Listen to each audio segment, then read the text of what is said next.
Hi everyone. In this video, we are going to see the summary of the Archetypal Approach to Literature written by Wilbur Scott. Archetypal approach is otherwise known as archetypal criticism, totemic criticism, mythological criticism, and ritualistic criticism.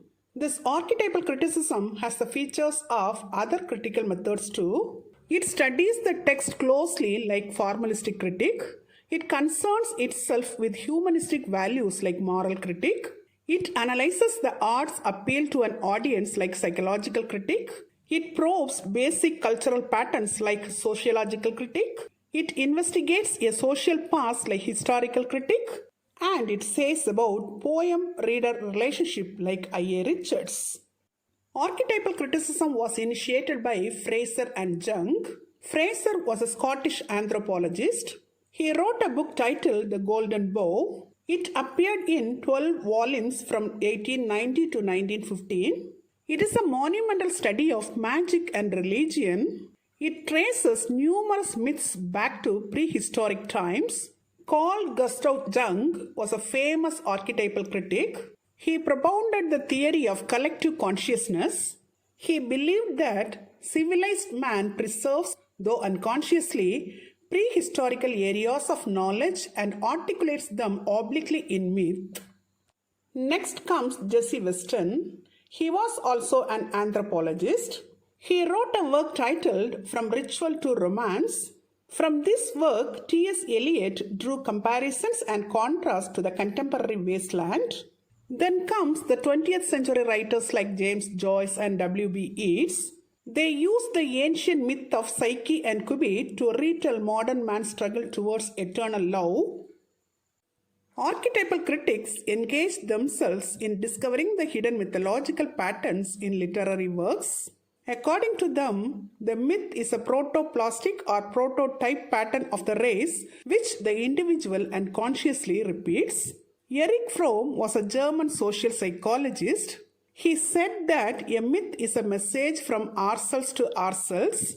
The creative writer is a shaman, a myth maker, speaking out of his unconscious, a primordial truth. Northrop Frere, who wrote The Anatomy of Criticism, was also an archetypal critic. The archetypal critic functions in two ways. First, he discovers the mythological patterns which a writer has consciously or unconsciously used in his works. Many literary critics have traced ancient Eastern and Western myths in T.S. Eliot's The Wasteland. Secondly, the archetypal critic sets up modern fictitious characters as new mythological figures representing the plights and problems of moderns. Critics like D.H. Lawrence, Maud Botkin, Kenneth Burke, and Leslie Fielder are best examples for this. D.H. Lawrence wrote a work titled Studies in Classic American Literature. In this work, he views characters in American fiction such as Naughty Bamboo and Hester Prynne as mythological figures expressing modern Americans' position. Maud Botkin wrote a work titled Archetypal Patterns in Poetry. In this work, Botkin invests the characters in modern poems with mythological dimensions. Kenneth Burke, in his Antony in Behalf of the Play, projects Antony as a mythological figure representing the audience's attitude towards authority, revolution, and scapegoat. Leslie Fielder was a modern American critic who wrote The Adventures of Huckleberry Finn and Moby Dick. In these works, he views the boyhood gangs as mythological figures pointing to the upsurge of homosexuality in our age. Now let's see the objections raised against archetypal criticism. One basic objection is that archetypal criticism does not evaluate literature, but it merely explains the reason for the appeal of certain kinds of writings. The second charge is that the archetypal critics are known more for their ingenuity than for the validity of what they have to say. Anyhow, archetypal criticism has rendered one important service.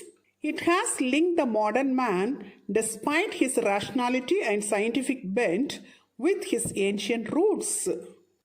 Now let's see the limitation of archetypal criticism. The main limitation of archetypal criticism is that it concentrates only on studying the mythological patterns underlying a literary work.